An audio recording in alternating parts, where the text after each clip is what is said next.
Vous m'avez mis sur la première, très bien. Bonsoir à toutes, à tous. Je suis vraiment chargée de joie d'être ici ce soir pour vous témoigner un bout de mon histoire face à un burn-out professionnel. C'est aussi l'occasion pour moi de vous dire comment j'ai rebondi, justement, parce qu'il est possible de s'en sortir. Ça, c'est la bonne nouvelle. Et aussi de la place du travail dans notre vie, car c'est ce dont il est question. Alors, pour ce soir, justement, ce sont les femmes qui sont à l'honneur. Elles sont à l'honneur justement par leur travail, leur engagement. C'est peut-être plus qu'un travail pour vous, vu ce que vous nous avez témoigné tout à l'heure. C'est une passion, une vocation. Alors pour moi aussi, aujourd'hui ça l'est, encore plus qu'auparavant.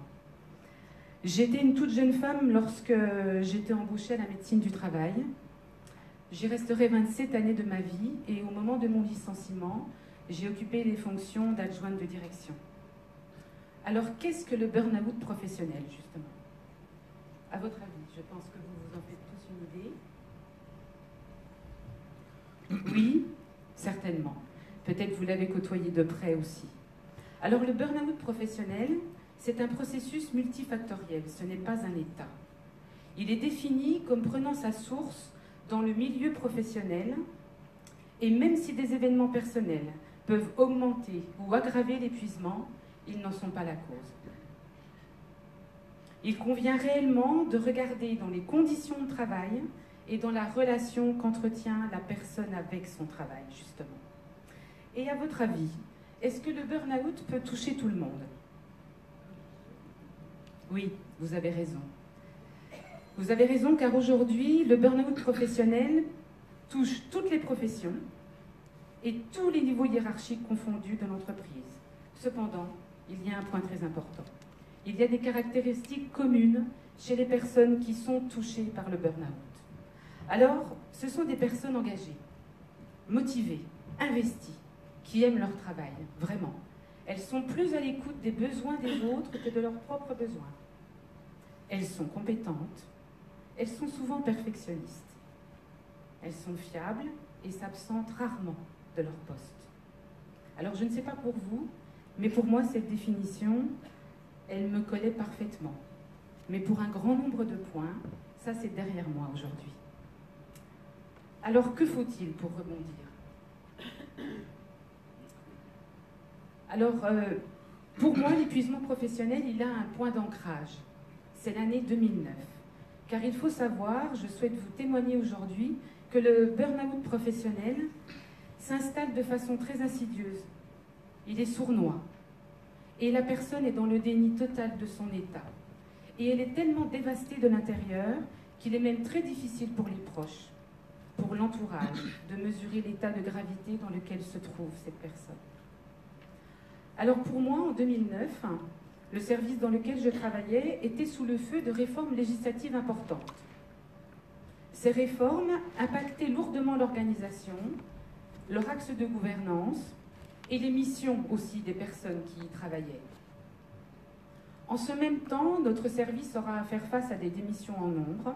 Enfin, je dis notre, vous voyez, on ne règle pas 27 années de sa vie comme ça. Ce service dans lequel je travaillais devait faire face aussi donc à des démissions, des départs en retraite, des problématiques de recrutement que beaucoup d'entreprises connaissent aujourd'hui. Et j'étais doublement concernée, car ma collaboratrice directe, avec qui je formais un binôme de travail exceptionnel, partira elle aussi à la retraite. Nous sommes maintenant en 2010.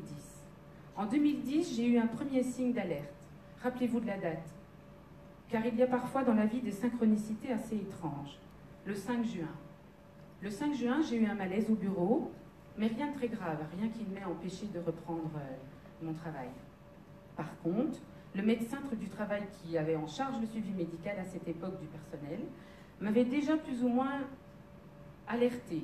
Madame, je trouve que vous êtes dans un contexte tendu, vos amplitudes horaires sont de plus en plus longues, l'environnement est hyper stressant, vous êtes souvent sollicité, prenez soin de vous.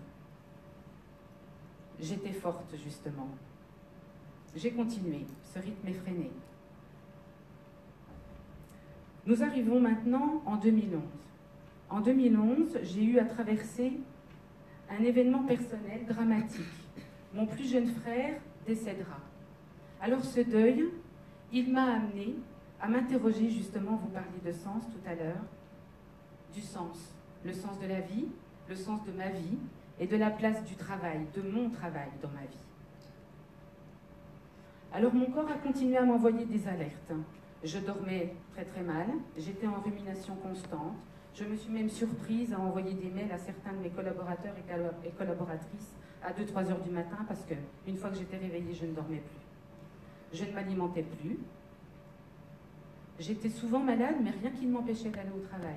Des petites grippes, des dorsalgies, bloqué du dos, enfin peut-être que ça parle à un grand nombre d'entre vous. Et je suis allée comme ça jusqu'au 5 juin 2015. Et ce 5 juin 2015, pour moi, a été la première chute. Je vous disais tout à l'heure, rebondir, qu'est-ce qu'il faut? Alors certains diront qu'il faut... Ah, je peux aller en arrière là? Oui. Pour aller en arrière, c'est... c'est pas grave. C'est pas grave. Je vais continuer. J'ai perdu le fil. Excusez-moi. Donc, ce 5 juin 2015, j'arriverai à mon travail et très rapidement, j'ai des fourmillements dans l'ensemble de mon visage, des engourdissements du côté droit et l'effet d'un coup de couteau à l'arrière gauche de la tête. Je me dis, Isa, va voir quelqu'un, il se passe quelque chose de pas normal. J'aurai tout juste le temps de me rendre auprès d'une de mes collègues qui me fera asseoir et là je tombe. Alors tomber d'une chaise, c'est pas très haut pour rebondir, mais je pense qu'effectivement, cette chute m'a amené à rebondir et plusieurs fois. Je me réveillerai aux urgences, terrorisée, ne comprenant pas ce qu'il m'arrive. Je ne peux pas parler, je ne peux pas bouger. J'aimerais pouvoir m'en aller, mais ce n'est pas possible. Je perçois le son du murmure de la voix de mon mari, et ça me rassure à ce moment-là. Le diagnostic lui sera posé à lui. Monsieur, votre femme a fait un AVC. Nous allons la garder 3 à 4 jours en soins intensifs, mais rassurez-vous, elle est tirée d'affaire. Je serai arrêtée pendant 7 mois. Alors je ne vous cache pas que pendant ces 7 mois, j'étais dans un tel état d'épuisement, tant physique que psychologique, que mes journées étaient rythmées par les visites chez le médecin, chez le kiné, et des ateliers mémoire, car la mémoire était beaucoup altérée. Au bout de 7 mois, je me sentais en énergie pour reprendre mon travail. J'en ai parlé au médecin, et il m'a dit oui, mais à temps partiel, madame. Malheureusement, j'aurais à vivre une humiliation professionnelle, car je serais mise au placard. Alors difficile de rebondir quand on est dans un placard. C'est le médecin du travail qui m'en sortira. Mais cette fois-ci en me disant, madame, je ne vous donne plus le choix. Cette fois-ci, je pose une inaptitude au poste. Mon devoir, c'est de veiller à votre santé dans cette organisation. Je ne vous cache pas que pour moi, c'était la 5e dimension. C'était impossible, ça ne pouvait pas arriver. Donc il m'a dit, prenez du temps, s'il vous en faut. En 15 jours, ça peut se faire, un licenciement pour inaptitude. Alors du temps, il va m'en falloir. Je serai arrêtée 12 mois d'arrêt, où dans ces 12 mois, il y a des étapes dans le burn-out pour s'en sortir. Il y en a 5 au total, dont on ne peut pas faire l'économie. La première, c'est de revenir à soi. La deuxième, c'est d'être soutenu. La troisième, c'est de remonter son niveau d'énergie, élaborer un plan d'action, et après, bien après, reprendre le chemin du travail, mais autrement. Alors, pour revenir à moi, c'est une force, je crois, qui est innée, que je tiens de ma naissance. Chacun, nous avons des croyances. Je ne vais pas les partager avec vous ce soir, ce n'est pas le débat. Vous savez, ces référents, les étoiles, nos héros, les modèles que nous avons pris justement pour nous construire. Alors ces modèles, pour moi, ce sont toutes des personnes fortes. Ce sont des personnes combattantes qui, malgré les ruptures et les chocs de la vie, ont toujours fait le choix de se battre. Alors je me suis battue. Mais je me suis battue aussi parce que j'étais soutenue par mon mari, mes enfants, mes proches. Revenir à moi, c'est la thérapeute qui me suivait qui m'a permis de le faire. Comme un acupuncteur, elle m'a dit « Qu'est-ce que vous aimez faire, madame ?» Et en énumérant certaines choses, elle a dit le mot écriture. Et j'ai toujours aimé écrire. Justement, j'aime poser des mots sur mes mots, j'aime les décortiquer, parce que c'est ce qui me permet de donner du sens et de comprendre. Au-delà de comprendre intellectuellement, comprendre émotionnellement. Alors ces mots ont fait des lignes, ces lignes des pages, et un livre qui a été publié en janvier 2018, Rebondir, lumière sur mon burn-out. Alors il en faut de la lumière, oui, pour sortir de cette noirceur, vraiment. L'élan pour élaborer le plan d'action, c'est le médecin conseil de la sécurité sociale. Sincèrement, ce soir, je veux dire merci à toutes ces organisations, à toutes ces personnes, parce que je trouve qu'en France, nous avons énormément de chance. Nous sommes accompagnés. Sincèrement, en tout cas, je l'ai été.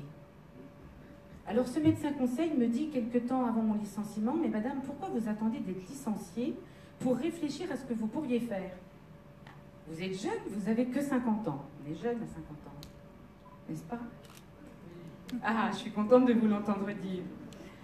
Donc, effectivement, j'avais une conviction déjà à l'intérieur de moi. Je voulais agir pour éviter que les personnes ne s'effondrent. Parce que c'est possible de l'éviter, vraiment.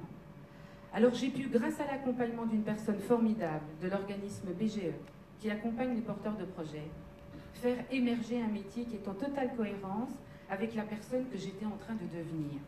Une métamorphose. Vous savez, comme la petite chenille qui devient un papillon. C'est exactement ça. J'ai pu intégrer une école à Paris, une des écoles de Vincent Lénart, Transformance Pro, sur un parcours de plus de 18 mois. Alors, cette formation m'a donné de nouveau confiance en la vie. Je me suis dit, ça y est, le train reprend, Isabelle.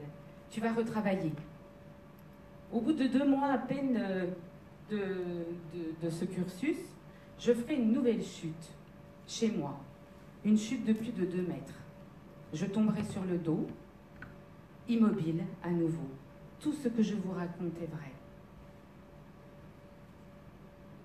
Mon mari et mes enfants sont auprès de moi, retour à la case hôpital. Immobilisé pendant 4 mois, fracture, tassement de plusieurs vertèbres. Ça ne se voit pas, mais ça se sent, je le sens, chaque jour de ma vie. Alors je me dis, là, le sort est jeté. Isabelle, tu ne retravailleras plus. C'est fini. Eh bien non.